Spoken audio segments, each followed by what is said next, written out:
been running the speed option quite a bit. Yeah. What's the key to blocking that well?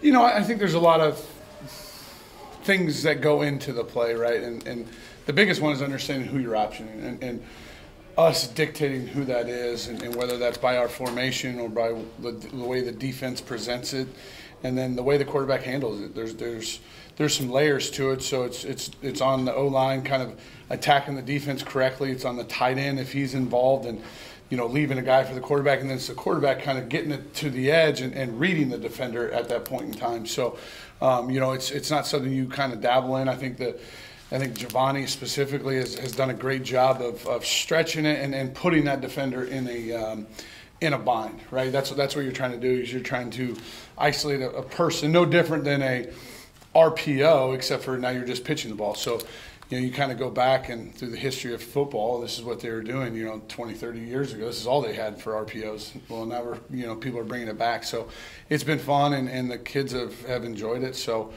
we'll keep doing it because it makes it hard on defenses. Does it put a real stress on mobility for your offensive linemen? You know, getting to the edge like that? Yeah, I mean, you got to be able to block different fronts. So sometimes you're out leveraged. You got to go run and get your leverage. Like the guy might be ahead of you in the pre-snap alignments. You got to go run and create leverage as you're running. Sometimes the way the defense aligns, sometimes you have leverage, and what we say is keep your leverage. The guys are inside your alignment, so keep them inside your alignment. Let the quarterback attack it. So based on when we call it and the situation in the game that it happens, you know, it dictates how far we got to cover, how much ground we got to cover on that specific play. You look at the touchdown in the first overtime, nobody had leverage on their guy. We had to run and go create leverage. So it was fun, and then other times we ran it, the guys were inside, and we just kind of ran vertically up the field and captured the edge. Not to wear this out, but on that play, who had to run and do that? You know, really Grant Stark and Flavio. And the tight end had to kind of create what we call the wall on the front side, and Bam, really everybody's defender was aligned inside of them. So you started the point of attack with Grant Stark and Flavio and Bam. They had to run and capture their play side gap. And then Josh and Tank on the backside had to secure the backside gap so we didn't create run-throughs. Who's the coach in the film room that says, let's try the option?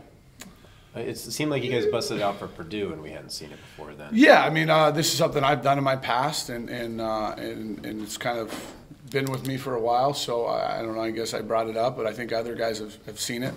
There's a lot of things that we've kind of all added to the offense. That's what's been fun working with Coach Gunderson as the coordinator. It's been fun to all of us have had opportunities to bring things to the table and add twists to the run game or the pass game or protections and so yeah. So I think, I don't know, maybe I did.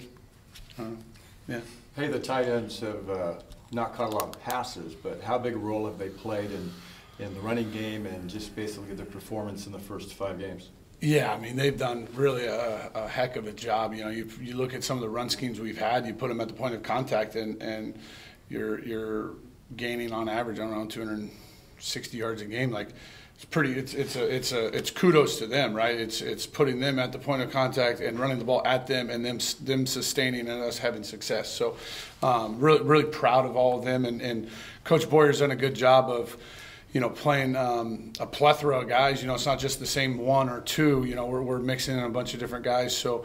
When their number is called to be at the point of contact and win there, they've done a great job. And then other times we're running away from them, and JT has to sprint and cut off a 7 technique. You know, they've shown the diversity in their talent, which is really good. And you look at when you start running the ball, and then you look at JT's explosive passes. That's the exciting part, right? You run the ball, and then you throw an action off of it, and the tight end's wide open.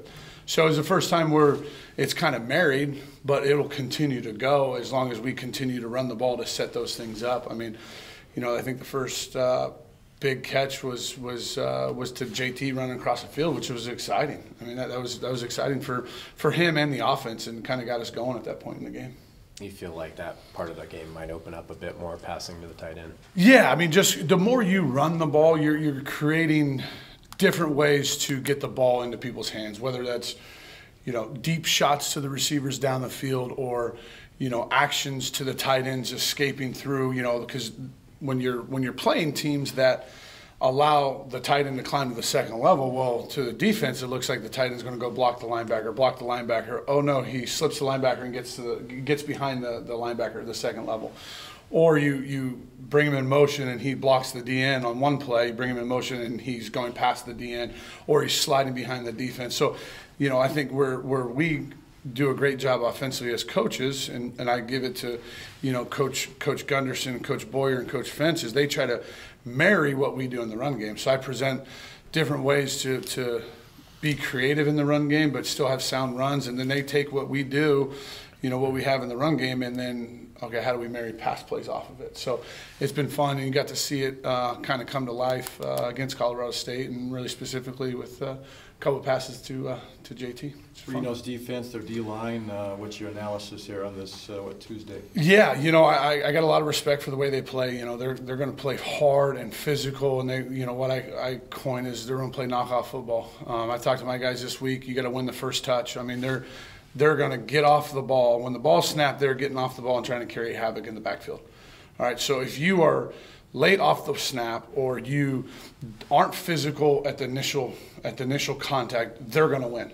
So it's about owning that. It's owning the line of scrimmage and then owning the first touch. So if we own the first touch, we got a great opportunity to win that one-on-one rep.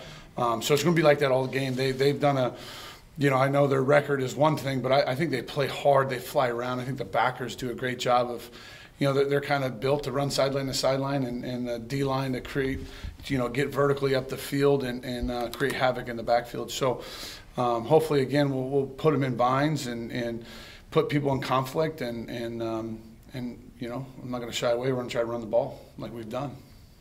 What have you liked the most about what Flavio's just giving you guys and stepping in? Yeah, I mean, golly, he's been great. You look at Coach Gunderson brought it out, the 2-point or the double overtime run at the end of the game. Like everybody, from the tight ends across the O-line, everybody did a great job. Like it was a perfect, beautiful play. But you isolate Flavio, he blocks it correctly, grabs the linebacker. Well, the linebacker runs into the safety, which runs into another defender.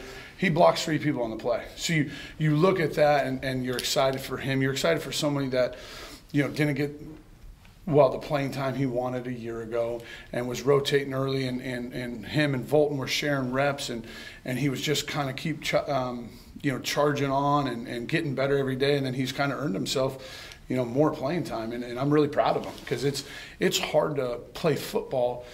It's hard to play football no matter what your role is, but it's hard when you're not the guy playing. So his first 2 years here he wasn't playing, so now you get a opportunity to be the guy, and he's really taken advantage of it. And you look at his production each week; it's gotten better. So I'm really proud of him, and really proud of what the player he's become. Especially since I've arrived in December. Big picture, what have you liked most about the way the line's playing? I think the continuity. I've been really pleased with it. Coming into a program that's special to me. You want, and you get an opportunity to run the O-line. You want it to be the best. Ever, right? That's my goal, right? I mean, I'm not going to shy away from that. I want to come in, and this place is special. I wanted to have the best offensive line this place has ever seen. Well, it's kind of hard when you return one starter, okay? But so we've put guys in positions, right? We brought in Bam Wells and Tank, and moved Josh and Grant Stark, and you had Flavio and Tyler Volton and Jacob Strain. You got all these missing, got all these pieces, and you try to gel them. And I think those guys gelling as quickly as they have done has really made me a proud coach. Just being honest with you, like the way those guys, interact and bond together, it reflects the way they play the game of football.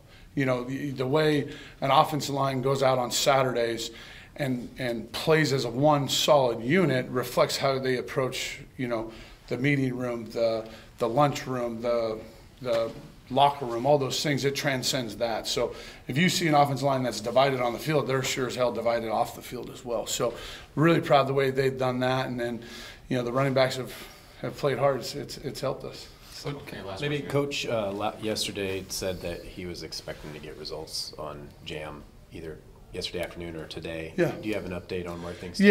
Yeah, I'll leave that for Coach Bray. I don't comment on injuries.